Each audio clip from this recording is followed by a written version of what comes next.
Hello everybody. Well, here I am with lockdown hair, getting longer, almost like the old kind of new romantic days. How y'all keeping? I began a little series last week called Steadfast. It's going to be a little kind of a teaching. I'm going to be doing maybe once, maybe twice a week, short little 3-minute, 4-minute videos, just to keep us all encouraged and to keep us all focused on Jesus. You know, Matthew tells a story about how on one occasion when Jesus had got into the boat with his disciples in the Lake of Galilee, wanting to go across to the region of the Gerasenes. And as they get into the boat, Jesus somehow falls asleep and a storm comes up in the night, and the disciples are frightened and they're worried. They're so frightened, in fact, that they think that they're going to drown. And so they wake up Jesus and they're really looking for Jesus to do something. And the question is, how can Jesus, in the midst of so much turmoil and trouble and fear and anxiety, be asleep on a boat? What is it that gives him the ability to do that? You know, trouble comes in lots of different shapes and in lots of different ways. It comes in lots of different forms, trials and tribulations.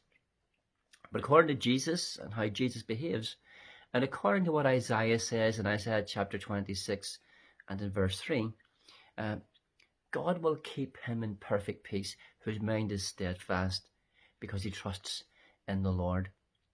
Now, Isaiah is writing at a time of tremendous turmoil. In fact, Isaiah, Amos, and Micah are prophets who write around about the same time. And they talk about a time that to them would have been life-changing, at a time when what they were writing about would have been so unthinkable for the Israelites.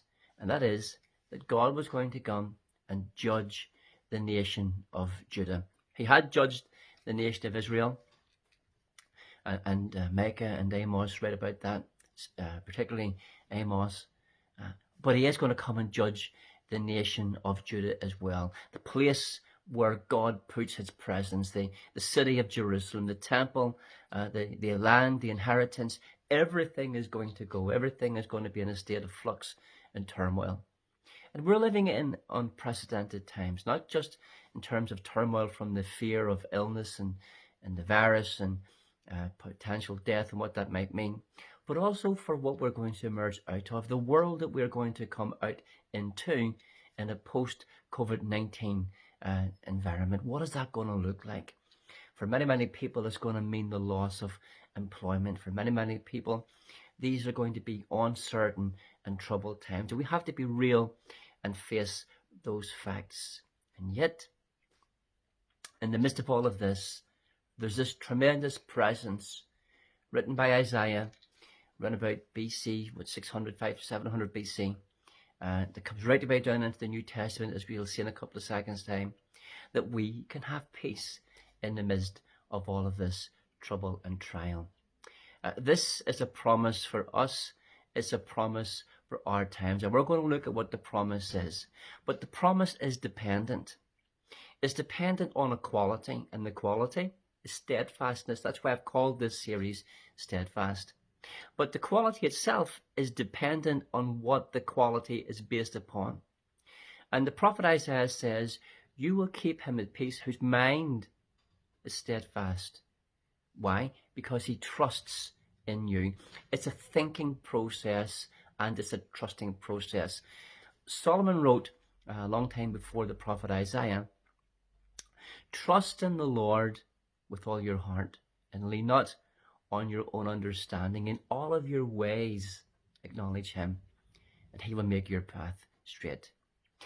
Steadfastness comes when we do that, when we trust in the Lord with all of our hearts.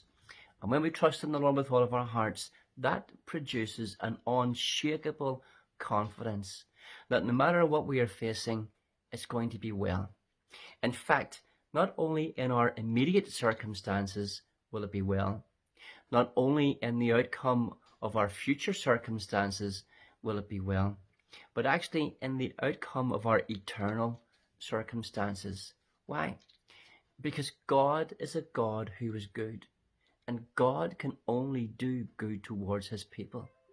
That's what actually the Apostle Paul discovered and what he writes about in his awesome letter to the Romans, the great theological treatise. He's able to look at his life and come to a conclusion. And the conclusion is this, that God works all things for the good of those who love him and who have been called according to his purpose. In other words, God is with Paul in Paul's immediate circumstances.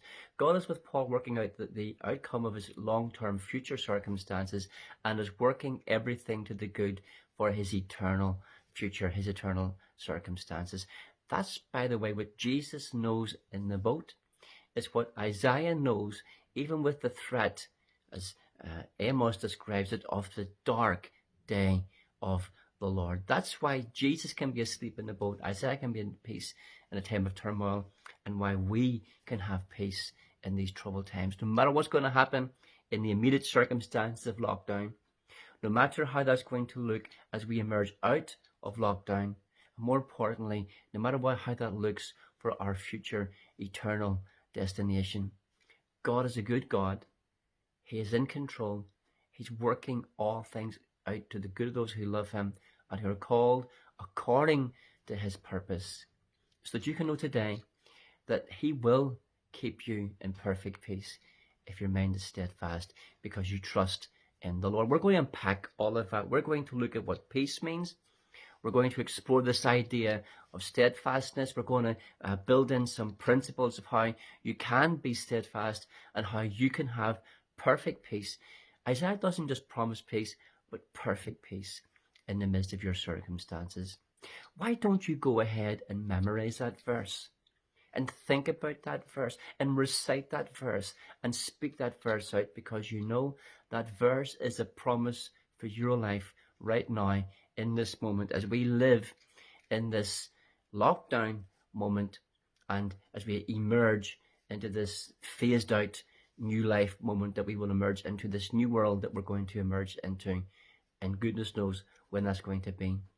But know this, you can be asleep in the boat in the midst of turmoil. You can have perfect peace in the face of trial.